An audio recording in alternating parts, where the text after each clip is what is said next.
Bienvenue dans Déconstruire ensemble, le podcast qui fait exploser les clichés sur le handicap. À travers chaque épisode, vous entendrez la voix et le regard sans filtre de Nathalie Gène, une femme engagée, unijambiste, stomisée, vivant avec un spina bifida et une hydrocéphalie valvée. Elle y partage ses galères, ses combats, ses joies. Et surtout, une vision directe, humaine et sans concession de la vie avec un handicap.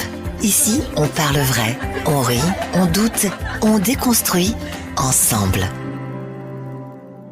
Bonjour à toi et bienvenue dans ce nouvel épisode de Déconstruire ensemble, le podcast qui explose les clichés sur le handicap, sans pincettes mais avec tendresse. Moi, c'est Nathalie Gène, j'ai un spina bifida avec hydrocéphalie valvée, une jambe en moins, une urostomie et surtout une furieuse envie de parler vrai. Alors aujourd'hui, on va parler incontinence, de vie intime, de féminité. Oui, les trois dans la même phrase. Et tu sais quoi ? Ce n'est pas si incompatible que ça. Alors installe-toi, prends ton café, ton thé, ton punch si t'es aux Antilles et on y va. Tu sais ce que c'est une urostomie ? En gros, c'est un petit trou dans le ventre qu'on te fait pour laisser passer ton urine. Parce que ta vessie, elle ne suit plus. Et donc, tu as une poche qui récupère ton urine. Alors, dit comme ça, on dirait un épisode d'urgence. Mais la réalité, c'est que moi, je vis avec cette poche depuis plusieurs années maintenant.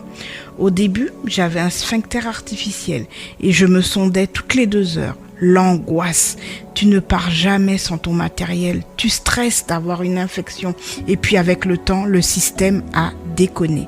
Alors, on m'a posé une urostomie. Tu vois, ce genre de décision, ça chamboule tout. Pas juste ton corps, ton image, ta vie amoureuse, ton intimité. Les premières fois après l'opération, je me sentais comme un alien. Je me regardais dans le miroir et je voyais cette poche collée à mon ventre et je me disais comment je vais faire pour me sentir belle avec ça. Franchement, je voyais plus une femme, je voyais un corps médicalisé. Et pourtant, j'ai rencontré des hommes, j'ai vécu des histoires, je me suis mariée, on m'a trouvée désirable. Et moi aussi, j'ai appris à me regarder autrement. Tu veux que je te dise le plus dur ? Ce n'est pas la poche, ce sont les regards. Le regard des autres, le tien surtout.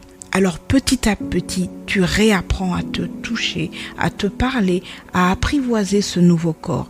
Il y a des jours où tu te sens forte, invincible, et d'autres où tu as juste envie de cacher ta poche sous 3 couches de vêtements. Et c'est ok.